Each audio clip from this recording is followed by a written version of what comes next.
नमस्कार दोस्तों, एक बार फिर से आप सभी का स्वागत है संस्कृति टीवी में। राम और रावण से जुड़ी बहुत सी कहानियां हमें पता है, लेकिन रामायण के बाकी किरदारों से भी कई जुड़ी कहानियां भी मौजूद हैं जिनके बारे में शायद आप नहीं जानते होंगे। इस वीडियो में जानते हैं रावण के भाई कुंभकर्ण के बारे में, जिसका नाम आप अक्सर बहुत सी गहरी नींद में सोने वाले के तौर पर लिया जाता है। कुंभकर्ण रावण का छोटा भाई तथा ऋषि विश्वा का पुत्र था। कुंभकर्ण की ऊंचाई 600 धनुष के बराबर थी। कुंभकर्ण 6 महीने बाद एक दिन जगता था और भोजन करके फिर सो जाता था। कुंभकर्ण की पत्नी बाली की कन्या व्रजज्वाला थी। इनकी दूसरी पत्नी का नाम करकटी था। कुंभकर्ण की तीसरी पत्नी तडिम तमाला थी। ग्रंथों में ऐसा जिक्र मिलता है कि पहली पत्नी के पुत्रों का नाम कुंभ और निकुंभ था। ये दोनों बहुत बड़े राक्षस थे।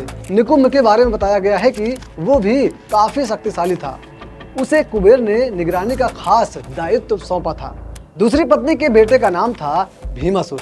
माना जाता है कि वो भी शक्तिशाली था। उसने अपने पिता की मृत्यु की बदला लेने के लिए देवताओं से युद्ध किया था। हालांकि बाद में उसका मुकाबला भगवान शिव से हुआ और भगवान शिव ने उसे भस्म कर दिया।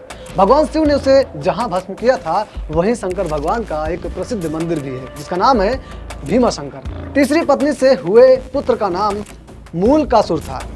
इसके बारे में धार्मिक ग्रंथों में कुछ खास जानकारी तो नहीं है, लेकिन ये भी काफी शक्तिशाली बलशाली कहा जाता था। कुंभकर्ण के पिता ऋषि विश्व विद्वान थे। उन्होंने कुंभकर्ण को शिक्षा प्रदान की थी, इसीलिए उसे तमाम वेदों और धर्म अधर्म की जानकारी थी। वह भूत और भविष्य का ज्ञाता था। ये भी कहा जाता है कि वो अच्छे चरित्र और स्वभाव का राक्षस था, जिसके बारे में ये भी माना जाता था कि वो महान लड़का था, तो उसे कोई नहीं हरा पाता। हालांकि जब वो भगवान राम से युद्ध करने पहुंचा तब उसने वहां बड़े पैमाने पर सैनिक वानरों को मार दिया था। फिर बाद में श्री राम के बाणों से उसकी मृत्यु हुई, जिसके बारे में शायद आप लोग जानते भी होंगे कि राम जी ने कुंभकर्ण को कैसे मारा था। फिलहाल संस्कृति टीवी में कुंभकर्ण के बारे में आज बस इतना ही।